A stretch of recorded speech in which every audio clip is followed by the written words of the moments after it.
right, and welcome back. My name is Millana Snow, and I'm the founder of Wellness Official. I'm here at WITMA in Los Angeles, and I'm here with my friend and my advisor, by the way, Princess Martha Louise. How are you? I'm very good. It's so good to interview you. Yeah, it's so good to be here with you. You know, I just have to share with everybody a little bit about you and how I met you, because we met through a mutual friend, and I was told that you were an amazing healer for months before I met you.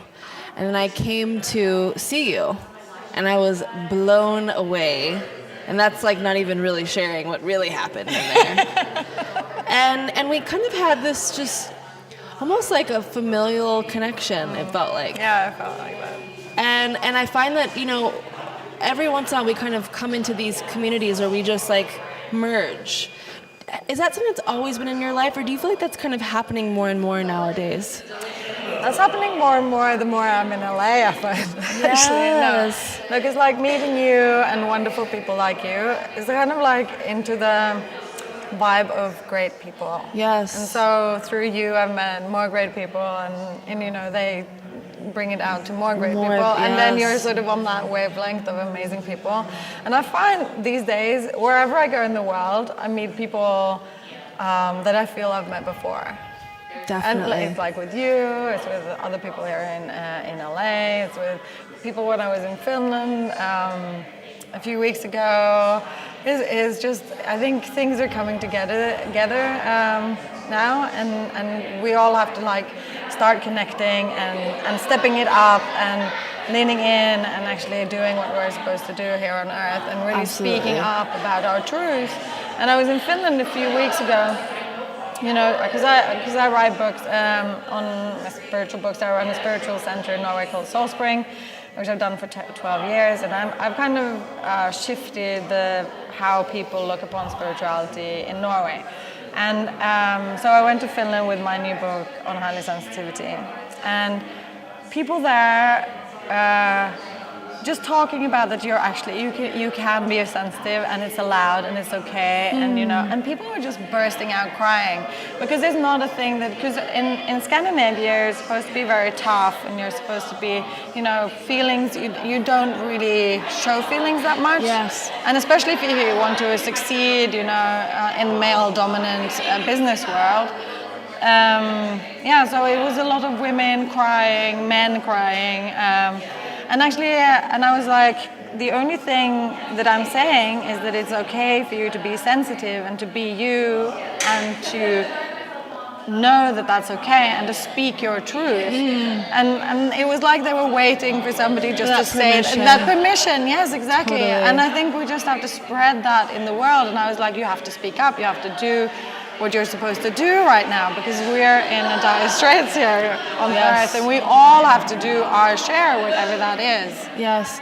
So, you know, growing up in Norway, and specifically in the royal family, I'm really curious, and I think I've asked you this before, but how did you come to this understanding yourself, that you had to step outside of what you knew and what you were told was your identity, and realize that you had a special and specific calling? How did you do that? How did you know to do that? I don't really know. I mean, I've always seen things and known things, and I always felt very different than everybody else, because I thought I was a bit mad, actually. I didn't know what to do. So a long period of my life, I tried to turn all my sensitivity off, all my navigational systems, like from when I started school, I think when I was 7, that's when I understood that not everybody was like me. I thought everybody was like me before then. And then I understood that, and then I tried to turn everything off and become normal, and started listening to everybody else, and ending up somewhere where I was really not happy, because I was just where they wanted me to be. So my life felt really empty. I was really lonely, although I had lots of friends, but I couldn't really connect with myself. And because I couldn't connect with myself, I couldn't connect with other people. Yes. And then, so I got in contact with horses, and they saved me, like through my teens and my challenges in my teens, because I thought that was really difficult. And then through my horses, you communicate through your heart with them, and you meet people who do the same. And so you have this kind of connection. And very many people who are in the horse world are very sensitive, because we have to, because I used to do show jumping on a high level. I was on the Norwegian team doing World Cups and everything, traveling the world. And when you have horses that have to perform, it makes you go to places where you get these kind of communications. So I came across a person talking to horses, and she was an acupuncturist, and she spoke to, and we talked about life, and she saw into different worlds, and I started getting all this back again. And then I had to, and I've always been really curious. So I've always why, what is it that I have? Why am I like this? Why am I so sensitive? Why do I take in everything that other people have, whether it's sorrow or pain or whatever, And then I came across this course called the Rosen Method, which is a psychosomatic kind of hands-on treatment that's developed in Berkeley by a woman called Marion Rosen. And I came across this where I could sense where people had pain, and I'd done that from when I was really small. Naturally. And and things started happening, but then and it's kind of tapping into the trauma that the body stores, and then when you remember, it kind of releases. Yes, somatic. Yeah. Somatic. Yeah. Yes. Mm-hmm. And so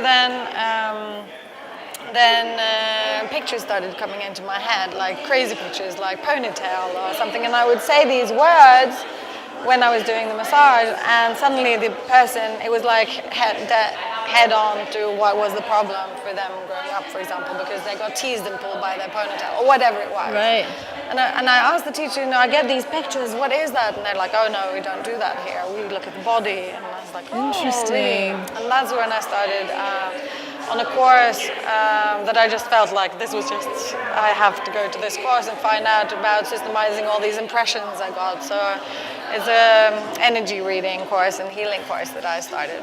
I love that. Now, one of the things that I'm hearing as a through line with you is that you'd notice that there was something different about you over and over again, and you didn't let that stop you. You would forge through whatever that was and find your people. And even it sounds like with your relationship with horses, it was like you knew something was different about you. You went and connected to something that you really felt was for you, and then by doing that, you connected to people that were your people. And I'm hearing even with somatic healing, you recognize that you were getting all these downloads, but they weren't recognizing that as a part of what they were doing. But you didn't let that stop you. You kept going and finding your people. And I think that that's a really beautiful through line that I'm seeing in your story. And I feel like what we're doing here today has a lot to do with that, like finding your people, constantly going in that direction where you can find your people, knowing that you have something about you that is unique. I think really having people around you who are supportive, who understand you, who lift you. There are so many people, including myself, who had friends that were like, oh my God, what are you doing? Who do you think you are? You have to be in your place. You can't move up out of your family situation. That's not okay. And of course, all these people were there because I was in that frame as well. Mm-hmm. And I think what we have to remember about change, which I've felt painfully, physically in my body, is that when we go out of the box that everybody has put you in, mm-hmm. people will react. They will react in different ways. Mm-hmm. And if they don't react, if nobody reacts to what you're actually doing, you're not actually changing anything. Then you're not outside the box. So whenever you get people saying, putting you down, saying, oh, you can't do this, who do you think you are? Why do you want to shame us? Why are you doing this to me? Or, because people do that. Although you're not doing it to them, you're doing it as a thing for you or, for somebody else. It's like that's the first reaction. They're trying to put you back into the box where they are safe that you are. Yes. You know? Yes. And the next step is the ridicule. Yes. So when that passes, it's like, oh, that didn't work. Let's make fun of her or Yes. him, you know, Yes. doing this. So they all ridicule you in front of everybody. Yes. And this can be on like a national scale, or it can be just in the family and friends, Yes. like all I'm talking about now, you know. And it's just as painful. Yes. But then after you've gone through those two stages, then it's like acceptance. Then Yes. acceptance comes. Because what I've found is that change really challenges people. It makes them scared. It does.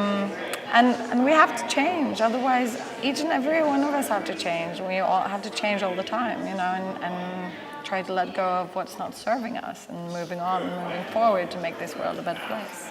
I totally agree. Where can we find you? Especially for our viewers who are in the United States, who might be hearing about you for the first time and are just like, wow, where do we connect with you? Yeah, so I'm on Instagram at Princess Martha Louise, for example. Yes. Yeah. And are you doing some healing events this summer? I might be. Yeah. I'm not sure. Okay, yet. maybe I just like got a little yes, hit. Okay. I might be. Let's fix that. I am Hint, talking. hint, aren't we? No, yeah. I'm also probably speaking at some women's Awesome. things over here. Yeah. Awesome. Well, I'm so grateful for you. You know how much I love you, and I love you it's too. like so. This is an amazing. Just saying. It's so beautiful that we're here together in this space and in Los Angeles when so many forces had to bring us together. So thank you for sharing the messages with everybody that's listening. Thank you. Thank you. Bye, guys. Bye.